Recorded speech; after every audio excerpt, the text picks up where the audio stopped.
All right, everybody, welcome back to Bloodborne. So we are starting off in Yahar Ghul here.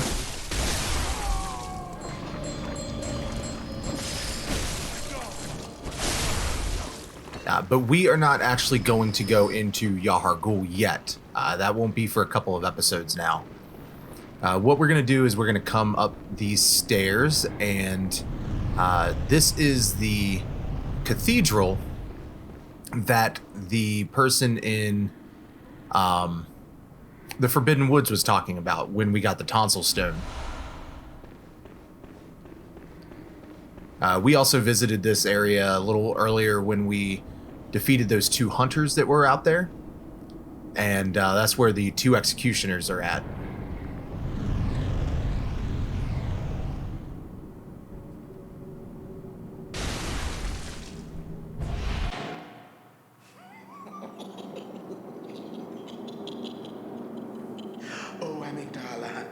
Oh, Amygdala, have mercy on the poor bastard.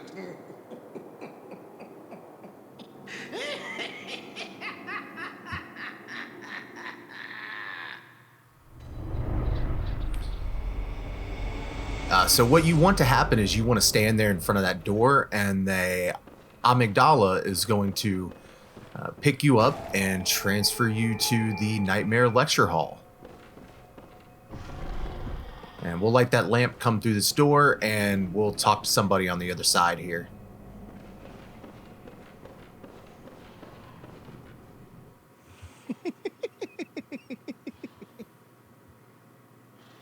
What a joy it is to behold the divine. It must be such a pleasure. You're in my debt, you know. You're nigh on a beast of the field. But here you are, treading a measure with the gods.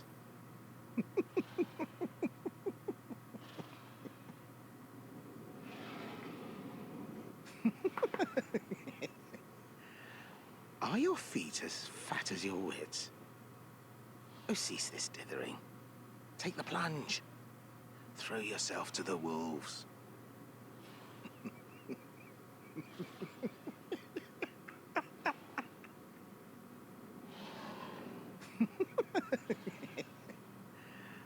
Are your feet as fat as your wits? So that's Patches.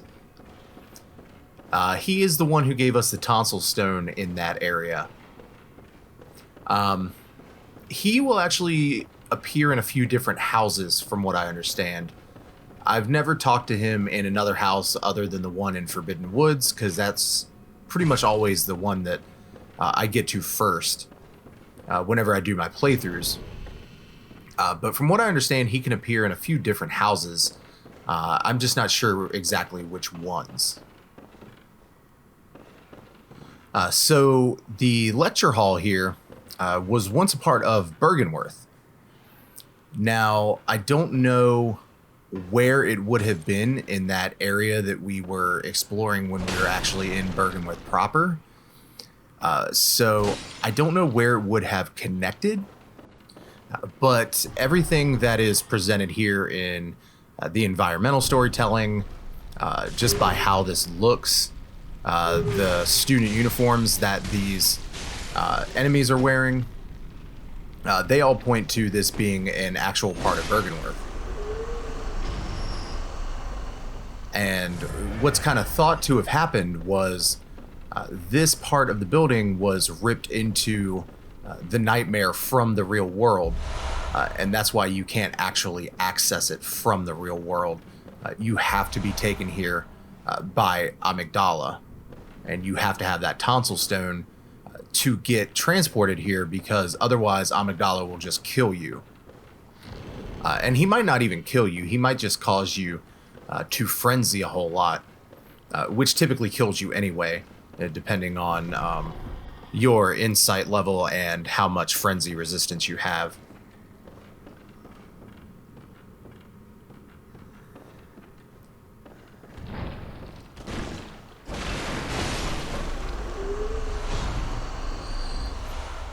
So these student enemies aren't really tough or anything like that, but you'll see in a little bit, There's an area that we get to where they just completely gang up on you. And I'll comment on that a little bit more once we get there.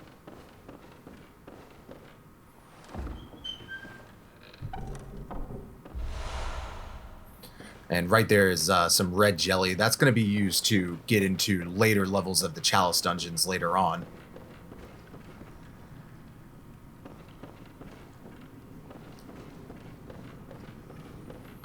So just kind of further storytelling that the students of Bergenworth found the Chalice dungeons and probably brought those kinds of things up from the Chalice dungeons. This is what I was just talking about just a moment ago. As soon as you walk in here, all of these students start ganging up on you and start attacking you.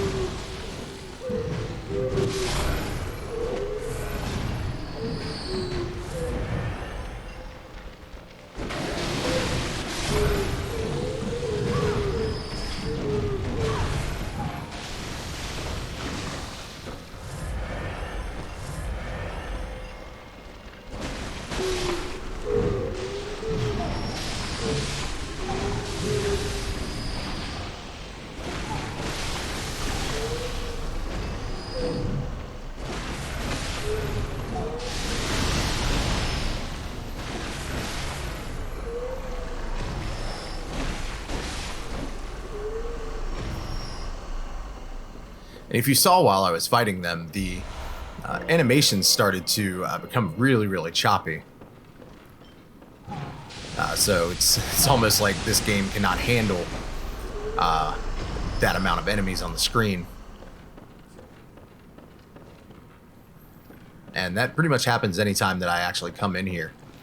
This one will not actually attack you until you get right up close to him. So he seems like he's one of those students that's just tired of all the bullshit.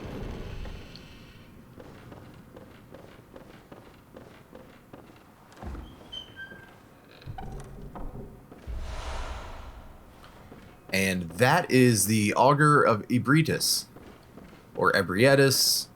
I'm not exactly sure how you're supposed to say it. That is one of my favorite arcane spells in the game. What it does is it fires tentacles out in front of you, and it has a really, really good knockback effect, as well as doing some pretty decent damage. So you'll see me use that a whole lot.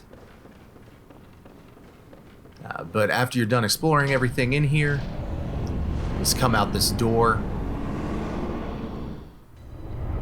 and we are in the Nightmare Frontier.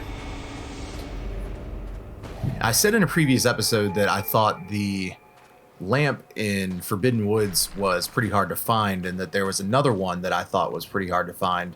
And I said it was the Nightmare Frontier, but I must have been thinking of something else, because that one is obviously not hard to find at all. It's right there as soon as you enter in. I don't know what area I was thinking of. Maybe the Nightmare Immensis, or I could have just been completely talking out of my ass.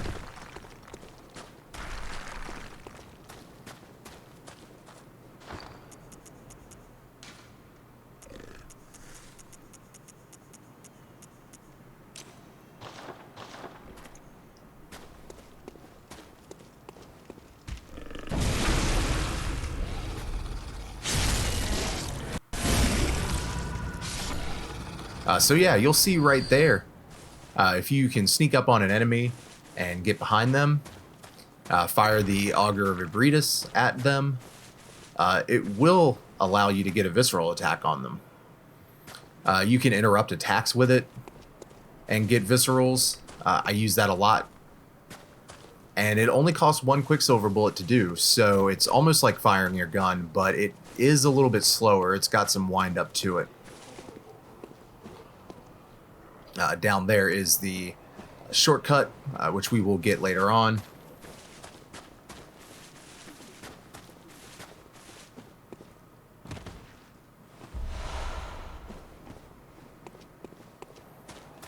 So I generally like this area.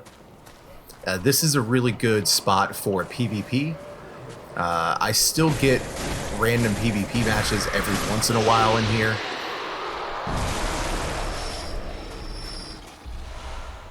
I was not able to get any this time, but, you know, that's okay.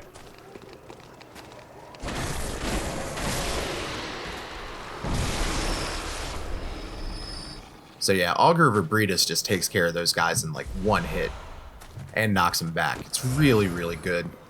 I really enjoy using it.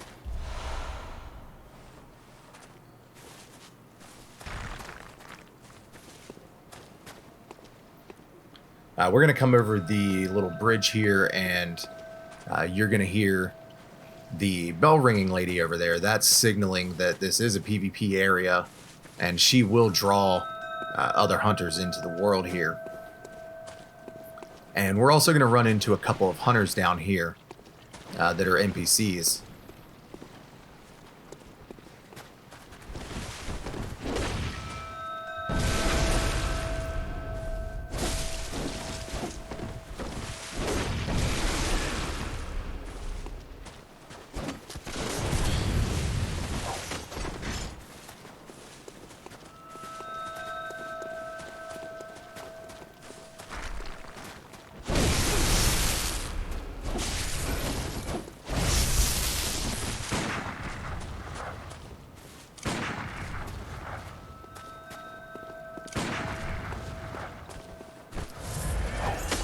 I was hoping that the gunshots would kill him, but it just wasn't doing enough damage. There it goes.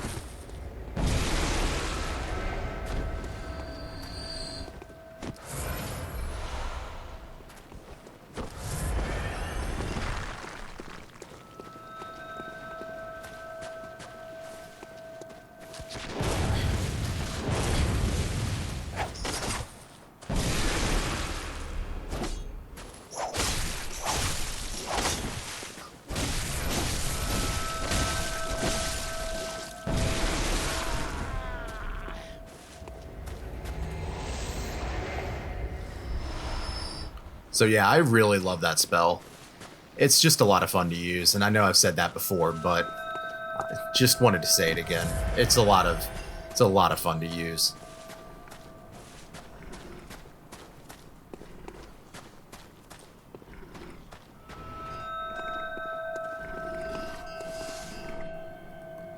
So you can see over in the distance, that is where the bell ringing woman is located at.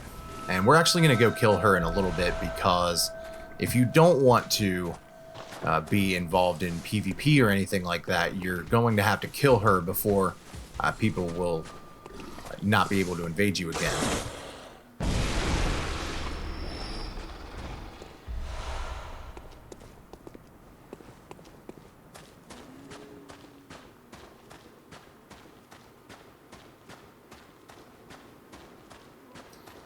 Be careful here.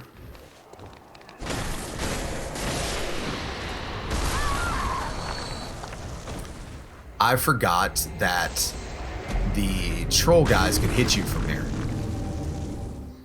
So in this area there are giant troll-looking type things, and they will throw gigantic rocks at you. It pretty much kills you in one hit, depending on your health pool.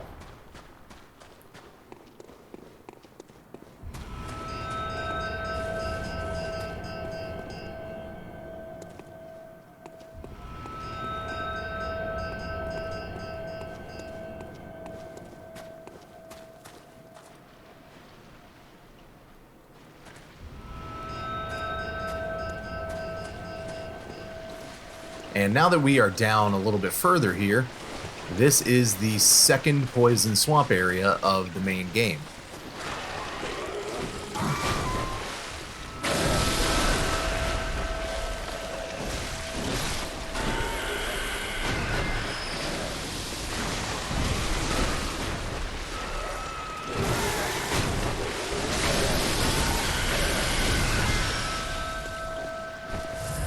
These guys will shoot poison at you, and they will inflict fast poison and slow poison.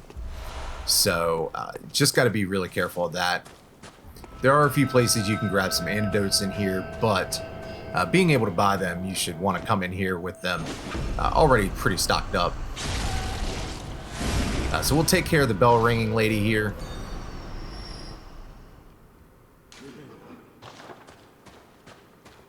There's a note that says no mercy for women. Always like to check notes if I can. I tried not to do it too much in this playthrough, but there were a few notes that I clicked on and really wanted to see what they said.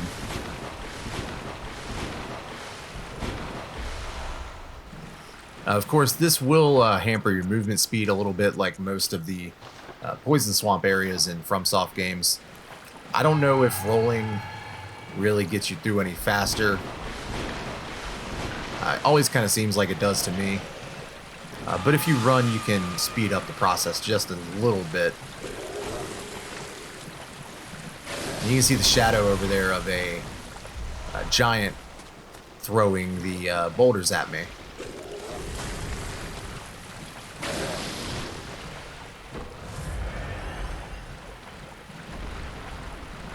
The thing that makes them a little bit difficult is they are always up high.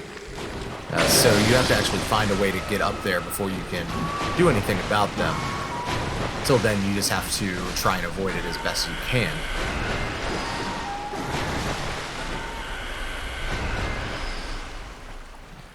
So for the lore of this place, I don't know a whole lot, and I tried to look up a little bit to see what people have said about it over the years.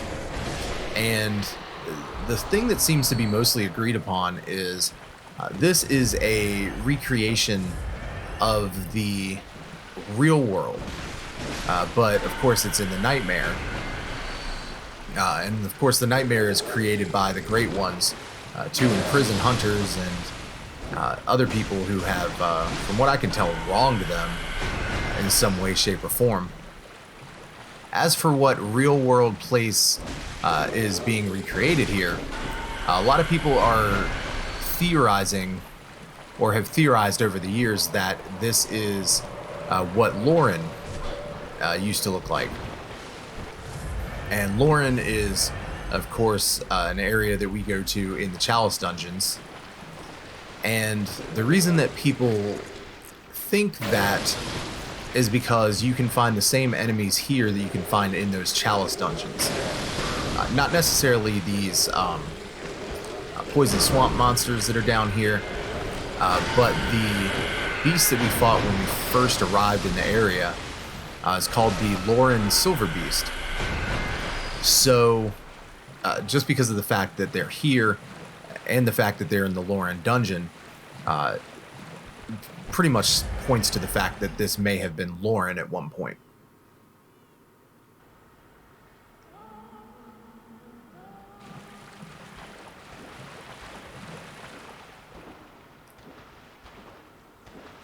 And you can see over in the distance one of the most terrifying enemies in this entire game.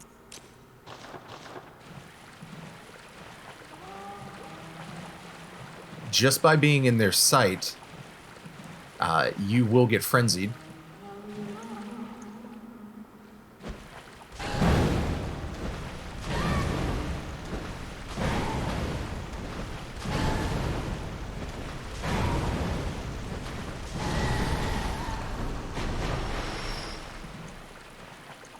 There's easier and better ways to take them out than using all of my Molotov cocktails to do so.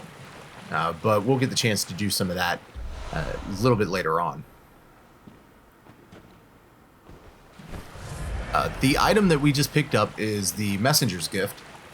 And what that does is it transforms you into a messenger. I have never really used it, so I didn't think about showing it off at all. But basically, it is this game's version of Chameleon that you can use to blend into environments and stuff like that. I'm sure it's got some really good and fun uses inside of PvP, but no real use for it outside of that.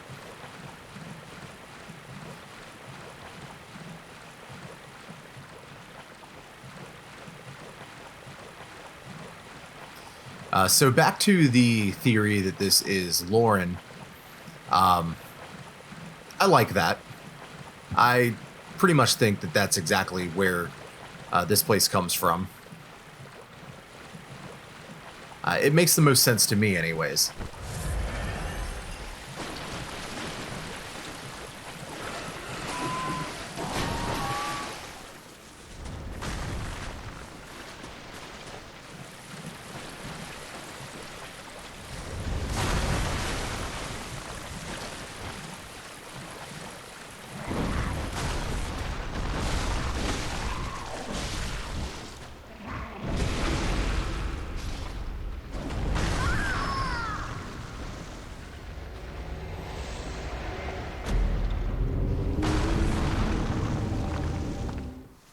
So that happened again. And I knew that there was one that was throwing things at me, but I thought that I was underneath the cave enough to where I wouldn't get hit by it, but I was wrong. So this is just a item that we passed up a little bit earlier. The Fading Lake Carol rune. That's a pretty good rune from what I remember.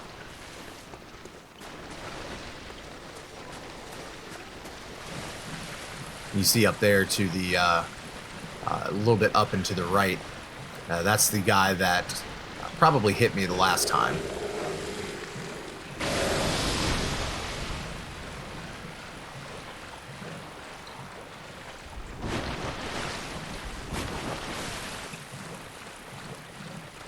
So we're going to go up here and we're going to take our revenge out. These guys actually aren't that hard to fight, and they're not that hard to defeat. They do hit pretty hard, even with their close range attacks.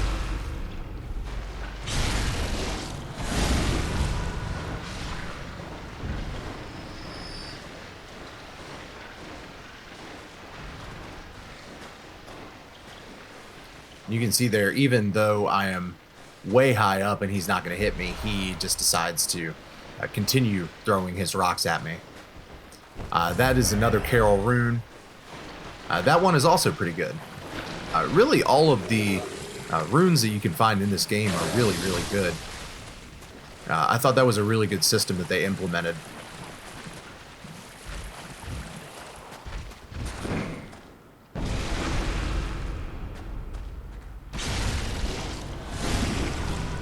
So I wanted to comment a little bit. That little lantern thing that you see a messenger holding up, what that does is when you pass by an area that is at, it will light up to signify that you have been there or that you have passed by it. So that's just something that Bloodborne does to kind of try to help you remember where you've been. They have those in the Chalice dungeons as well. And I've always found them to be pretty useful if you don't want to use the shining coins to mark your path. We're about to come up on another winter lantern here.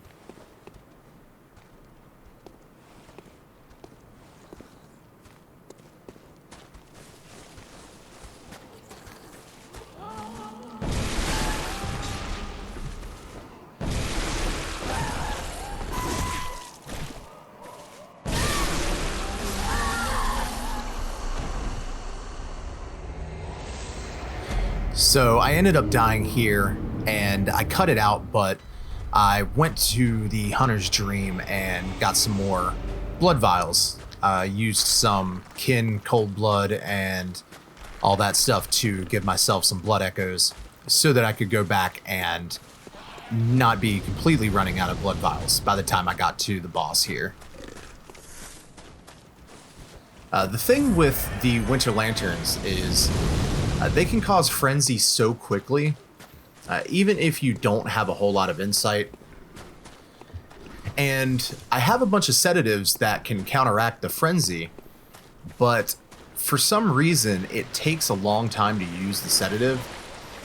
And by the time that you use it, most of the time, you will be so close to losing health from the frenzy that it's almost more beneficial to just let it happen and then refill your health with blood vials. That's why I ended up using so many blood vials and having to go refill. Now, of course, if you catch the frenzy quick enough and use the sedative, it will take care of that frenzy and you'll be fine for about a second or so. But these things just increase it so quickly that it's almost not even worth it.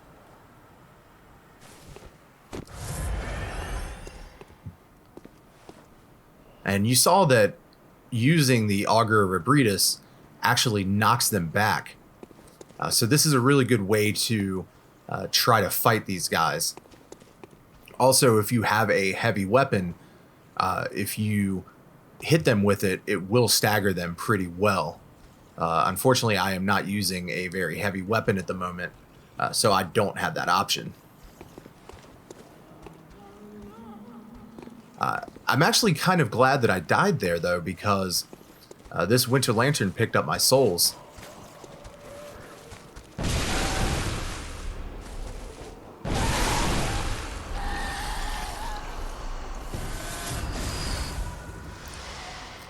And if you look on the eyes of the Winter Lantern, which is pretty much just covering the entire head or the entire brain of the thing, you can see all of them glowing with the souls that they picked up. And yes, I'm calling them souls again. I knew that I was going to make that mistake the entire playthrough, and so far I have been. But anyways, I tried to use a sedative to kind of counteract that frenzy. But like I said, it builds up so fast that it's almost worthless to even try to use a sedative. It might have helped if I had had it selected before I fought the Winter Lantern. But at least you can get an idea of how long it takes to actually use a sedative.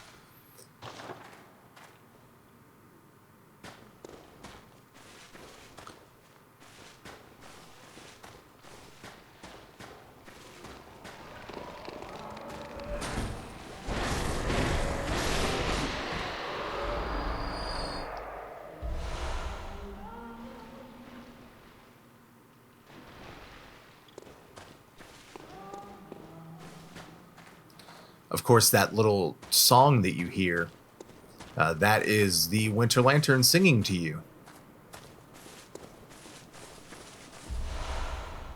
Almost kind of trying to lull you over to it.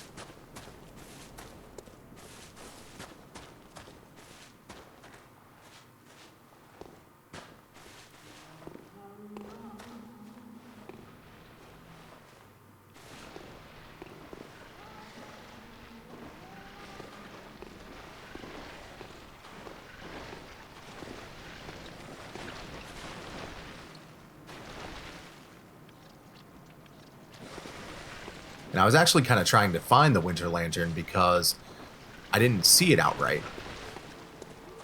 I wasn't exactly sure where it was located at.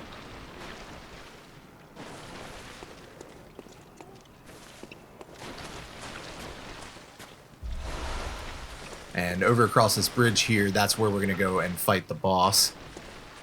We will do that in just a moment.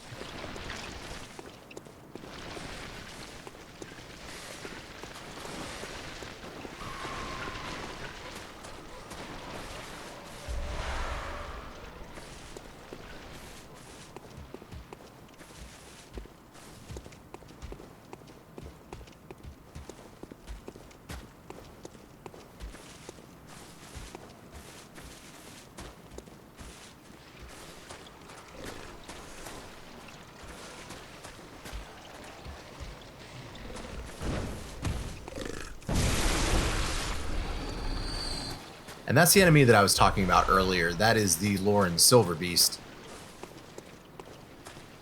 That is, of course, the main reason why people think that this area used to be Lauren. And this is the shortcut to open this up.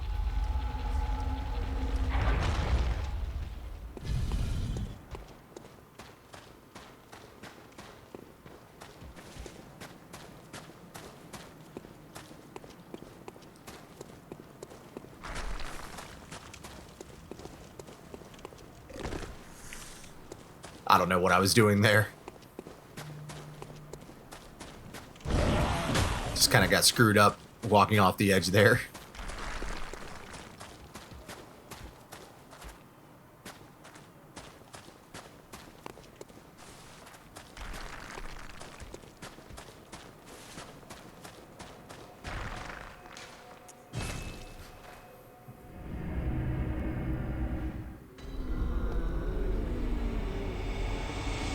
So we're going to go back to the Hunter's Dream, and we are going to spend these blood echoes that we got. See, I did it right that time.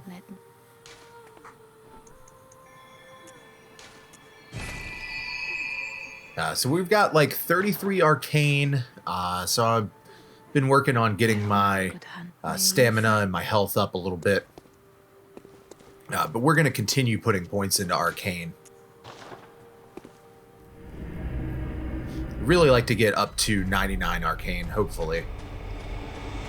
Probably will not happen by the end of this playthrough, but probably by the time I get done with all the Chalice dungeons, I think I'll be able to get up to 99.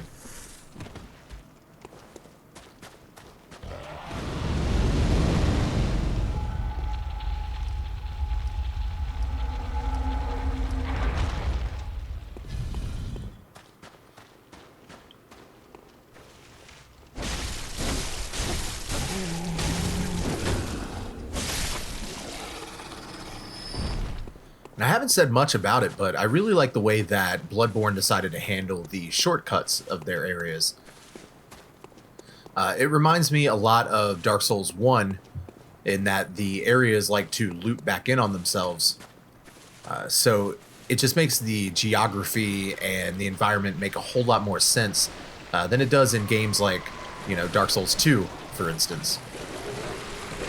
As much as I love Dark Souls 2, the geography and the environments in that game did not always make sense.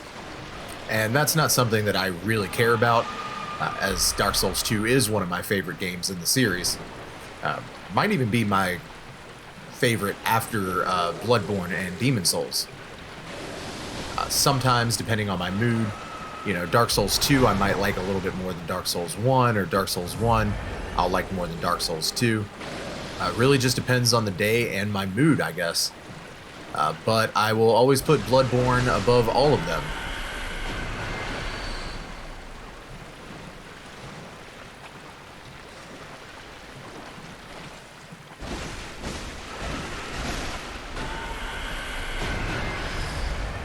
So we did hear the Winter Lantern a little bit ago. I believe this is the cave where we can find the last one in this area.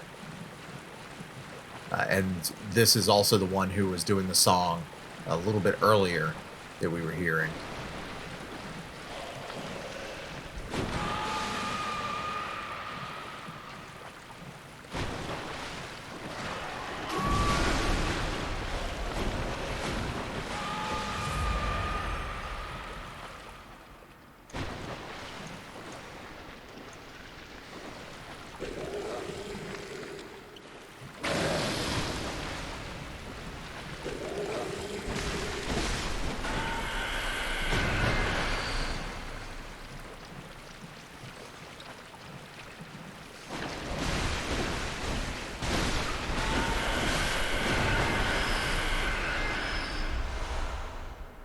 And we have the, what I believe may be the final rune of the area. If I did miss any, I apologize. But I believe I got most of them. And there it is. There's that last Winter Lantern.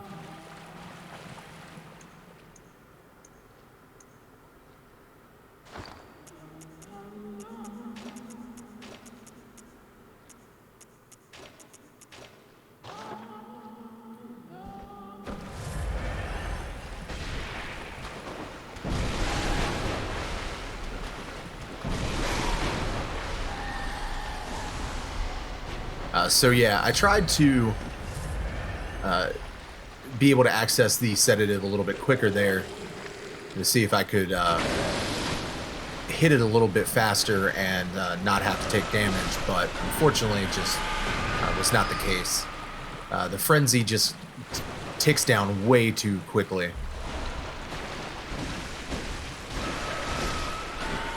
However, if you are feeling, bold, they are a really good source of getting those blood gems. And the particular blood gems that they like to drop, they don't have a particular shape, so they will fit into any of the blood gem slots. So that's really, really useful if you can get good ones from them. And there's an area that we will get to a little bit later in the playthrough where you can farm the Winter Lanterns pretty consistently and get pretty decent blood gems from them.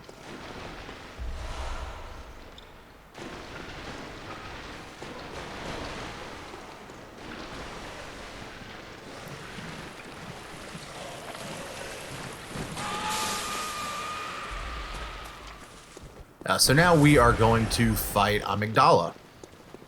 I decided to do this fight a little bit differently because I am putting a lot of points into Arcane, and this is basically an Arcane playthrough. I wanted to see how well the Executioner's Glove would do against Amygdala, being as it tracks to whatever you're locked onto, and the easiest way to defeat Amygdala is to go for its head as much as possible. So I did get a few things ready, but we are going to just use the Executioner's Glove, and I'm going to let the battle play out, and you will see what happens.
So the Executioner's Gloves just absolutely wrecked him. I will talk more about the fight in the next episode. So thank you for watching, and I'll see you next time. Have a great day.